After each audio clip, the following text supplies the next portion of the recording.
왜 우리는 가만히 있어도 생각이 멈추지 않을까요?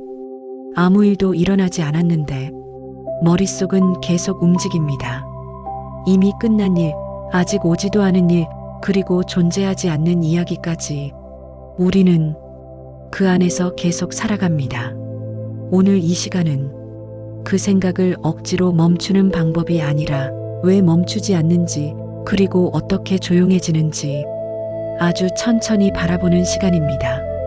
이걸 알면 생각이 멈추기 시작합니다. 제3부작 제2부 무의식의 설계자 당신 안에 숨겨진 지배자. 프롤로그 당신은 누구인가? 당신은 오늘 몇 번이나 나라는 단어를 사용했나요? 나는 원한다. 나는 결정했다. 나는 느꼈다. 나는 생각한다.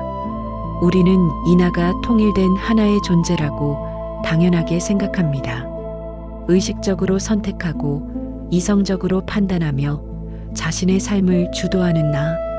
그런데 만약 그 나의 대부분이 당신이 전혀 알지 못하는 힘에 의해 움직이고 있다면, 만약 당신의 욕망, 두려움, 관계 패턴, 심지어 미래의 선택까지 수십 년 전, 어쩌면 당신이 태어나기도 전부터 프로그래밍된 무언가에 의해 결정된다면, 이것은 공상이 아닙니다.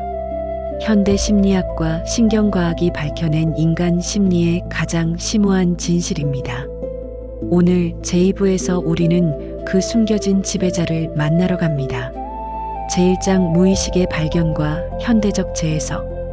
1.1 프로이트의 혁명과 그 한계. 1900년 지그문트 프로이트는 꿈의 해석을 출판했습니다. 이 책에서 그는 인간 정신의 대부분이 의식의 수면 아래 존재하는 무의식에 있다고 주장했습니다. 빙산의 비유는 유명합니다. 우리가 의식적으로 경험하는 것은 빙산의 일각이고 그 아래에 거대한 무의식이 있다고요. 프로이트는 무의식을 억압된 욕망과 갈등의 저장소로 보았습니다. 그리고 이 억압된 내용들이 꿈, 실수, 신경증 증상으로 표출된다고 주장했죠. 그런데 현대 신경과학은 프로이트의 직관이 맞았지만 설명이 틀렸음을 보여줍니다. 무의식은 억압된 섹슈얼리티와 공격성의 저장소가 아닙니다. 그것은 훨씬 더 광대하고 더 정교하며 더 일상적인 것입니다. 1.2 현대 신경과학이 밝힌 무의식. 신경과학자 조셉 르두는 이렇게 말했습니다. 의식적 자아는 뇌에서 일어나는 일들의 작은 부분만을 안다. 대부분의 일은 의식의 레이더 아래에서 일어난다.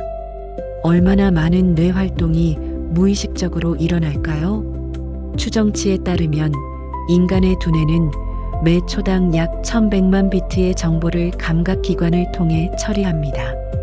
그런데 그중 우리가 의식적으로 처리하는 것은 고작 40비트 정도에 불과합니다. 즉, 우리가 의식하는 것은 전체의 0.000004%에 불과합니다. 나머지 99.999996%는 무의식이 처리합니다. 무의식적 처리는 비활성화된 상태가 아닙니다. 오히려 매우 정교하게 작동합니다. 벤저민 리벳의 실험을 기억하시나요? 의식적 결정보다 수백 밀리초 전에 뇌에서 준비 활동이 먼저 시작되었습니다. 이것은 무의식이 먼저 행동을 준비하고 의식이 나중에 그것을 자신의 결정으로 경험한다는 것을 암시합니다. 1.3 묵시적 기억 몸에 새겨진 과거. 기억에는 두 종류가 있습니다. 명시적 기억 익스플리선 메모리은 우리가 의식적으로 떠올릴 수 있는 기억입니다. 나는 7살 때 자전거를 처음 탔다. 나는 고등학교 첫날 많이 떨었다. 이런 것들이죠. 묵시적 기억 임플리선 메모리은 우리가 의식적으로 떠올릴 수 없지만 그럼에도 행동, 감정, 신체 반응을 통해 표현되는 기억입니다. 자전거 타는 법을 어떻게 타는지를 설명하기 어려워도 몸이 기억하는 것처럼요. 그런데 이것은 자전거뿐만 아니라 관계 패턴, 감정 반응, 신뢰와 공포의 반응들도 포함합니다. 예를 들어 어린 시절 부모님이 자주 다투었던 사람은 성인이 되어서도 갈등 상황에서 이유 모를 극심한 불안을 느낄 수 있습니다. 그 기억을 명확히 떠올리지 못해도 몸은 그것을 기억하고 반응합니다. 이것이 묵시적 기억의 힘입니다.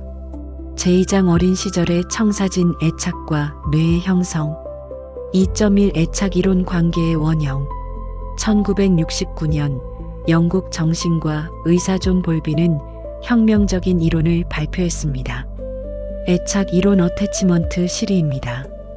그는 인간은 생물학적으로 초기 양육자와의 강한 정서적 유대를 형성하도록 프로그래밍 되어 있다고 주장했습니다.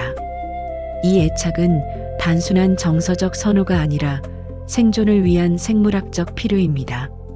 볼비의 제자 메리 에인스워스는 낯선 상황 실험을 통해 애착의 유형을 분류했습니다. 안정 애착식류 어태치먼트 양육자가 반응적이고 일관될 때 형성됩니다. 이 아이들은 분리 시 불안해하지만 양육자가 돌아오면 쉽게 안정을 되찾습니다. 불안 마이너스 양가 애착 앵크셔스 마이너스 앰비벌런트 양육자가 일관되지 않을 때 형성됩니다. 아이들은 분리 시 극심한 불안을 보이고 재결합 후에도 쉽게 안정되지 않습니다. 회피 애착 AVOIDANT 양육자가 정서적으로 거리를 두거나 거부적일 때 형성됩니다. 아이들은 겉으로는 독립적으로 보이지만 실제로 내면에서는 억압된 불안을 경험합니다. 혼돈 애착 디소거나이즈드 양육자 자체가 두려움의 원인일 때 형성됩니다. 가장 심각한 형태의 애착 문제입니다. 2.2 애착 유형은 성인 관계를 어떻게 지배하는가? 가장 충격적인 발견은 무엇일까요? 영아기에 형성된 애착 유형이 성인의 로맨틱 관계 패턴과 놀랍도록 유사하다는 것입니다. 신디 헤이징과 필립 쉐이버는 1987년 성인 낭만적 애착 연구에서 이를 처음 체계화했습니다. 그들의 연구에 따르면 성인의 약 55%가 안정, 애착, 25%가 회피 애착, 20%가 불안 애착 패턴을 보였습니다. 불안 애착 유형의 성인은 파트너에게 과도하게 집착하고 버림받을 것에 대한 공포로 끊임없이 확인을 요구합니다. 나 사랑해? 나한테 화났어? 오늘 왜 그랬어? 회피 애착 유형은 반대입니다. 친밀감이 위협적으로 느껴져서 정서적으로 거리를 두고 독립성을 과도하게 강조합니다. 나는 혼자가 편해. 너무 가까워지는 건 싫어. 흥미로운 것은 이 두 유형이 종종 서로에게 끌린다는 것입니다. 불안 애착형은 회피형의 독립성에 끌리고 회피형은 불안형의 열정에 끌립니다. 그리고 서로를 만나서 서로의 상처를 자극합니다. 이것이 반복 강박 레퍼티션 컴펄션입니다. 우리는 무의식적으로 익숙한 패턴을 반복합니다. 그 패턴이 고통스럽더라도요. 2.3 뇌의 발달 관계가 신경을 만든다. 왜 어린 시절의 경험이 이토록 강력한 영향을 미칠까요? 신경과학이 답을 줍니다. 뇌는 태어날 때 아직 완성되지 않은 상태입니다. 특히 감정 조절과 관련된 전전두피질은 25세까지도 계속 발달합니다. 그리고 초기 발달 과정에서 뇌는 주변 환경, 특히 주된 양육자와의 관계를 통해 형성됩니다. 신경과학자 루이스 코졸리노는 이렇게 표현했습니다. 우리의 뇌는 사회적 뇌다. 관계를 통해 형성되고 관계 안에서 치유된다.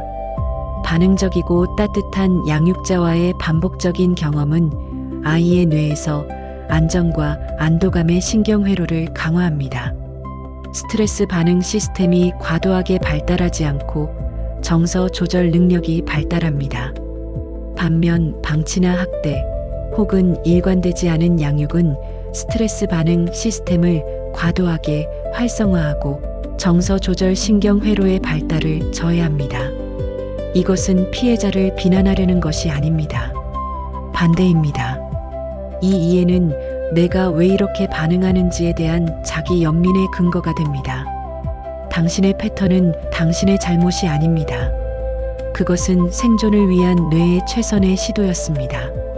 제3장 트라우마 시간이 멈춘 곳. 3.1 트라우마란 무엇인가?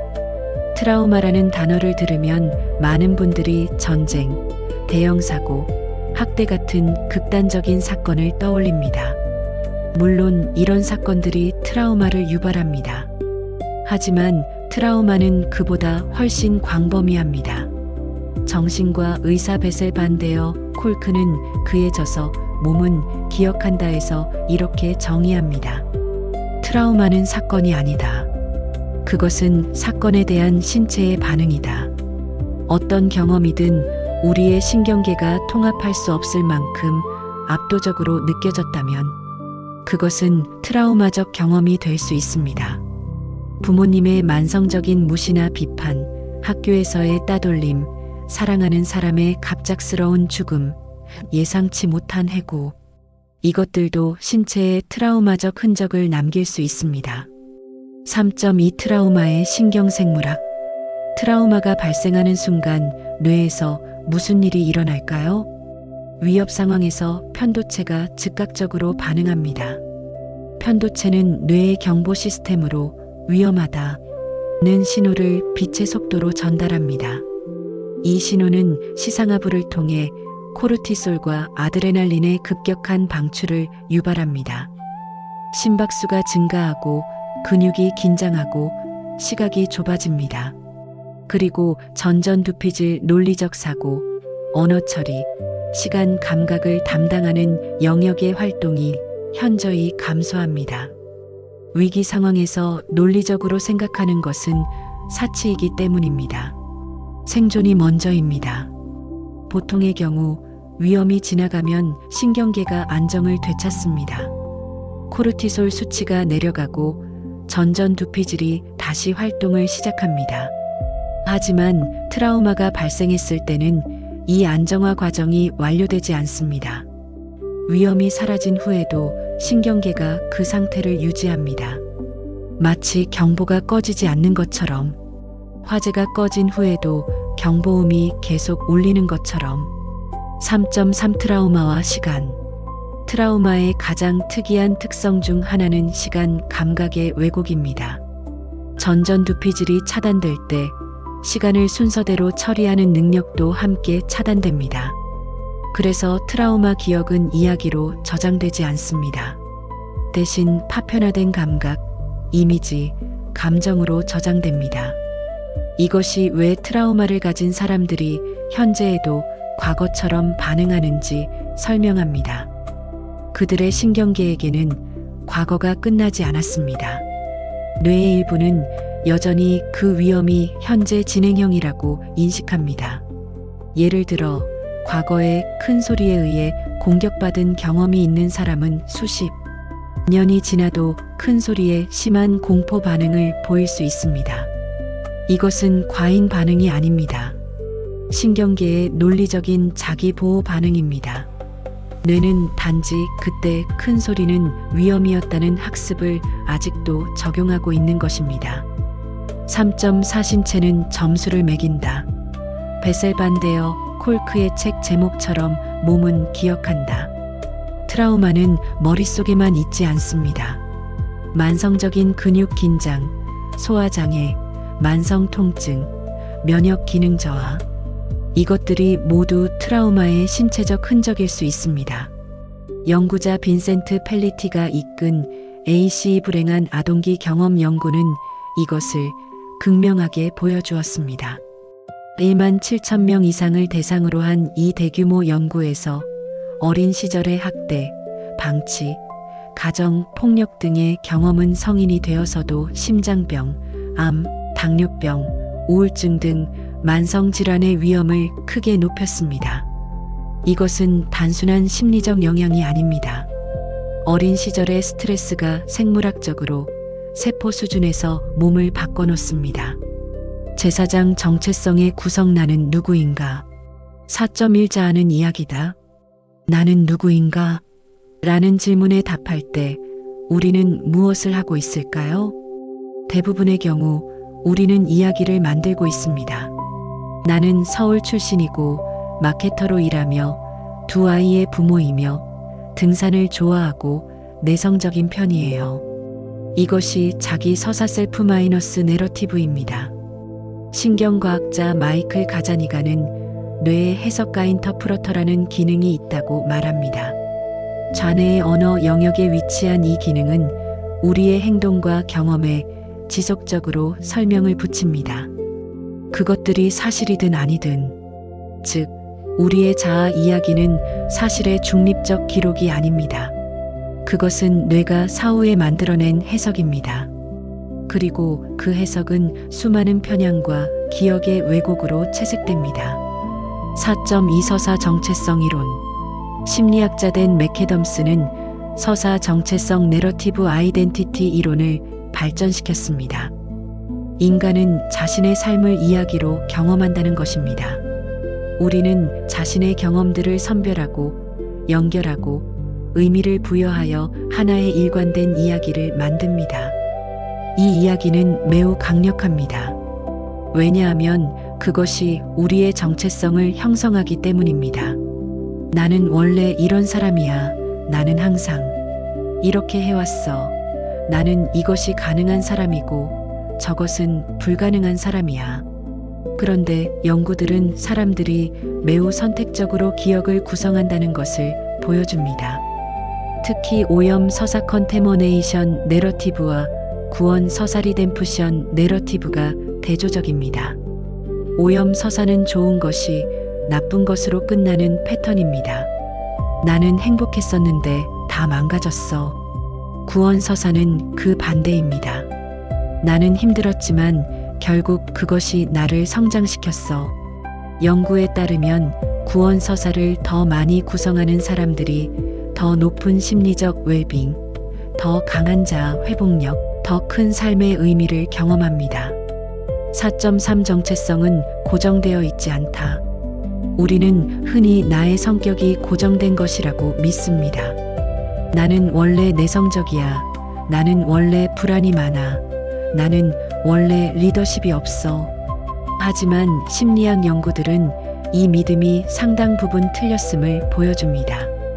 성격 심리학자 브렌트 로버츠의 연구에 따르면 성격은 성인기에도 지속적으로 변합니다. 심지어 60대, 70대에도 의미 있는 성격 변화가 일어납니다. 그리고 그 변화의 방향은 대체로 긍정적입니다. 평균적으로 사람들은 나이가 들수록 더 성실해지고 더 친화적이 되고 더 정서적으로 안정됩니다. 더 놀라운 것은 성격 변화 욕구에 관한 연구입니다. 코너 소인과 동료들의 연구에 따르면 의도적으로 성격을 바꾸려고 노력하는 사람들은 실제로 자신이 원하는 방향으로 성격이 변화했습니다. 당신이 원래 이런 사람이라고 믿는 것, 그것은 사실의 기술이 아니라 아직 완성되지 않은 이야기의 현재 챕터일 뿐입니다. 제5장 집단 무의식과 사회적 자아. 5.1 우리는 개인인가, 관계의 산물인가? 서양 심리학은 오랫동안 개인을 분석의 기본 단위로 삼았습니다. 나의 성격, 나의 트라우마, 나의 정체성. 하지만 인간은 근본적으로 사회적 동물입니다. 진화 과정에서 우리는 집단 안에서만 생존할 수 있었습니다. 그래서 우리의 뇌와 심리는 사회적 맥락을 떼어놓고 이해할 수 없습니다. 사회심리학자 헬 마르쿠스와 시노부 기타야마는 동서양의 자아 개념이 근본적으로 다름을 보여주었습니다. 서양에서는 자아가 독립적인 디펜던트입니다. 경계가 명확하고 고유한 특성을 가지며 타인과 구별되는 존재로 정의됩니다. 반면 동양에서는 자아가 상호의존적 인터디펜던트입니다. 자아는 관계 안에서, 역할 안에서, 공동체 안에서 정의됩니다. 흥미롭게도 신경과학 연구들에 따르면 이 문화적 차이는 실제로 뇌 활동의 차이로 나타납니다. 같은 사람이라도 문화적 자아관에 따라 자기 참조 처리 방식이 달라집니다. 당신의 자아는 당신만의 것이 아닙니다. 그것은 당신을 키운 문화, 언어, 관계, 역사의 산물이기도 합니다. 5.2 융의 집단 무의식. 카를 구스타프 융은 프로이트의 제자였다가 결별하면서 독자적인 심리학을 발전시켰습니다. 융은 무의식을 개인적 차원을 넘어 집단적 차원으로 확장했습니다. 집단 무의식 컬렉티브 언칸셔스은 인류 전체가 공유하는 심리적 유산이라고 했죠. 융의 집단 무의식은 원형 아키타이프들로 이루어져 있습니다. 그림자 섀도, 아니마 아니무스 ANIMA 자기 셀프, 영웅, 현자, 어머니, 트릭스터 등의 원형적 이미지들이 있습니다. 이것들은 모든 문화의 신화, 동화, 종교적 상징에 반복적으로 등장합니다. 문화권에 따라 형태는 달라도 그 핵심 패턴은 놀랍도록 유사합니다. 현대적 관점에서 융의 집단 무의식을 어떻게 해석할 수 있을까요? 진화 심리학자들은 이것을 진화적으로 적응된 심리, 기제이 발브드 사이컬라지컬 메커니점즈로 볼 수 있다고 말합니다. 인류가 공통적으로 직면한 도전들 집단 소속, 지위, 짝짓기, 어머니 마이너스 자녀 관계, 위험 탐지 등에 대한 공통된 심리적 응답 패턴이라는 것이죠. 5.3 그림자 작업 내 안에 거부된 자아. 융의 개념 중 가장 실용적인 것 중 하나가 그림자 섀도 개념입니다. 그림자란 우리가 받아들이기 싫어하거나 인정하고 싶지 않은 자신의 측면입니다. 어린 시절 사회화 과정에서 우리는 좋은 특성과 나쁜 특성을 구분하도록 배웁니다. 그리고 나쁘다고 판단된 특성들은 의식에서 배제되어 그림자 속으로 들어갑니다. 예를 들어 어려서부터 착한 아이로 키워진 사람은 분노와 이기심을 그림자로 밀어 넣었을 수 있습니다.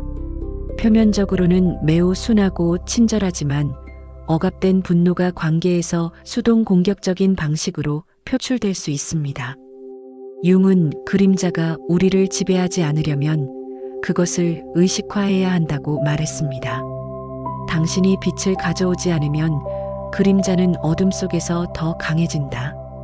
그림자 작업은 자신의 어두운 면을 직면하는 용기입니다. 하지만 이것은 자기 혐오가 아닙니다. 반대입니다. 진정한 자기 수용은 자신의 모든 면을 볼 수 있을 때 가능합니다. 제6장 무의식을 의식화하기 치유와 통합. 6.1 인식이 첫 번째 치유다. 심리치료의 다양한 흐름에는 차이가 있지만 하나의 공통점이 있습니다. 무의식적인 것을 의식화하면 그 힘이 줄어든다는 것입니다. 정신분석학의 가장 오래된 원리 중 하나입니다. 말로 표현할 수 없는 것은 행동으로 표현된다. 우리가 인식하지 못하는 감정과 욕구는 행동, 신체 증상, 인간관계 패턴으로 표현됩니다. 이것을 인식하고 언어로 표현하는 순간 뇌에서 실제 변화가 일어납니다. fMRI 연구들에 따르면 부정적 감정 경험을 언어로 표현할 때 편도체 활동이 감소하고 전전두피질 활동이 증가합니다. 감정을 명명하는 것 어펙트 레이벌링이 감정의 강도를 줄이는 거예요. 매튜 리버먼의 연구에서 이것을 감정에 이름 붙이기가 감정을 길들인다고 표현했습니다. 6.2 신체 기반 치료 아래에서 위로. 전통적인 심리치료는 주로 위에서 아래로 타프 마이너스 다운입니다. 생각과 언어를 통해 감정과 행동을 바꾸려 합니다. 하지만 트라우마 연구들은 특히 베셀 반데어 콜크의 연구는 아래에서 위로 바텀 마이너스 업 접근이 트라우마 치유에 더 효과적일 수 있다고 말합니다. 트라우마는 언어 이전, 개념 이전의 레벨에 저장되기 때문입니다. 그래서 언어와 개념으로만 접근하는 것은 한계가 있습니다. 신체 감각, 움직임, 호흡을 통해 접근할 때 몸이 기억하는 것을 처리하고 통합할 수 있습니다. 소매틱 경험 소마틱 익스피리언싱, EMDR항고 운동 민감화 및 재처리, 요가, 춤 동작 치료 등이 이런 접근을 사용합니다. 연구들에 따르면 이 방법들은 PTSD를 포함한 트라우마 관련 장애에 상당한 효과를 보입니다. 6.3 내면 아이 작업 과거와의 화해. 많은 심리치료 접근들에서 공통적으로 등장하는 개념이 있습니다. 내면 아이 이너 차일드입니다. 이것은 단순한 비유가 아닙니다. 어린 시절의 경험은 성인의 뇌 안에 어린아이의 반응 패턴, 욕구, 두려움의 형태로 여전히 살아있습니다. 내면 아이 작업은 그 어린 자아를 지금의 성인 자아가 만나는 것입니다. 그 아이가 당시에 필요했지만 받지 못한 것 위로, 인정, 보호를 이제 스스로에게 줄 수 있습니다. 이것은 과학적으로도 근거가 있습니다. 자기 연민 기반 개입 셀프 마이너스 컴패션 인터벤션지에 관한 연구들에 따르면 자기 자신을 친한 친구처럼 대하는 것을 배우면 우울, 불안, 스트레스가 현저히 줄고 행복감과 회복 탄력성이 증가합니다. 6.4 용서 자신을 해방시키는 행위. 용서에 대한 오해가 있습니다. 용서는 상대방을 위한 것이 아닙니다. 용서는 자신을 위한 것입니다. 심리학 연구들에 따르면 용서는 분노, 불안, 우울을 줄이고 심리적 웰빙을 향상시킵니다. 혈압을 낮추고 심혈관 건강에도 긍정적인 영향을 미칩니다. 용서한다는 것이 그 행동이 옳다거나 다시 관계를 맺겠다는 의미가 아닙니다. 그것은 단지 자신이 그 사건에 의해 계속 지배받는 것을 멈추기로 결정하는 것입니다. 과거의 사건은 바꿀 수 없습니다. 하지만 그 사건에 부여하는 의미는 바꿀 수 있습니다. 제7장 자유의지와 책임 무의식을 알면 더 자유로워진다. 7.1 자유의지 논쟁. 우리가 이 오디오에서 배운 것들, 인지 편향, 무의식적 과정, 애착 패턴, 트라우마의 영향을 보면 이런 생각이 들 수 있습니다. 그러면 나는 아무것도 선택할 수 없는 건가? 내 모든 반응이 프로그래밍 된 것이라면? 자유의지 논쟁은 철학의 가장 오래된 질문 중 하나입니다. 이 질문에 완전한 답은 없지만 과학은 몇 가지 중요한 통찰을 줍니다. 신경과학자 벤저민 리벳 자신도 이 질문을 깊이 생각했습니다.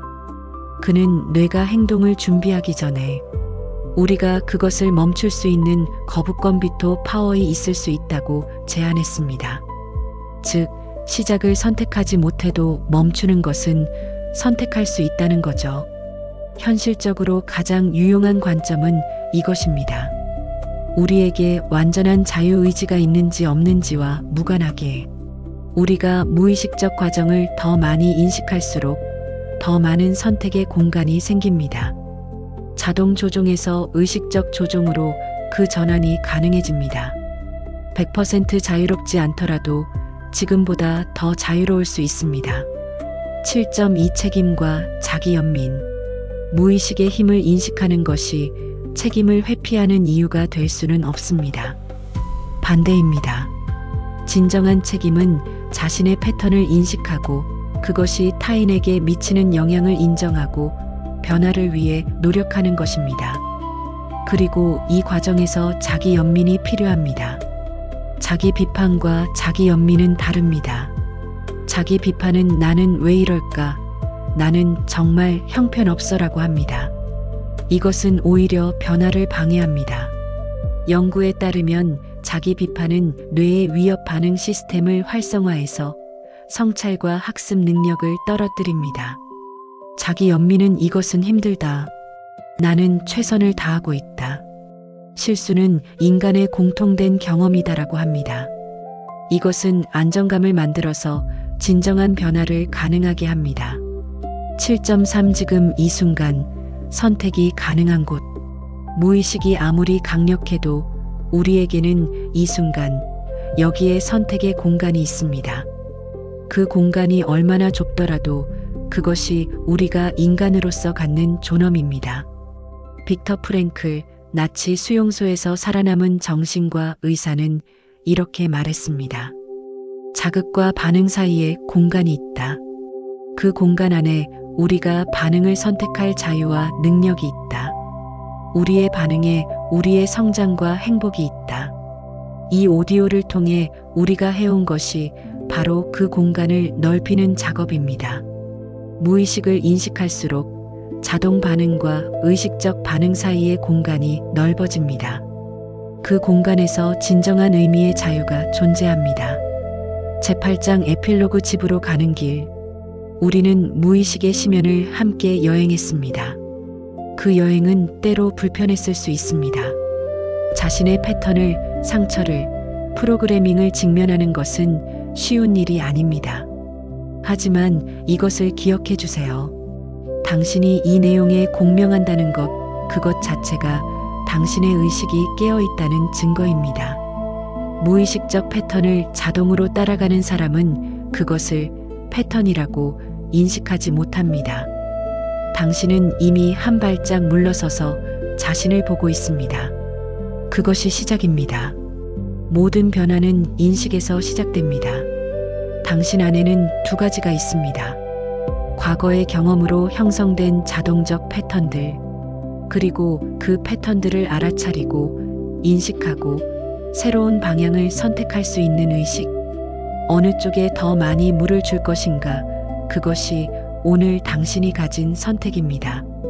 당신이 살아온 이야기는 아직 끝나지 않았습니다. 그리고 그 이야기의 저자는 결국 당신입니다. 10초 침묵. 제2부 끝. 다음 편 제3부 의식의 지평선. 당신이 알지 못했던 가능성을 기대해 주세요.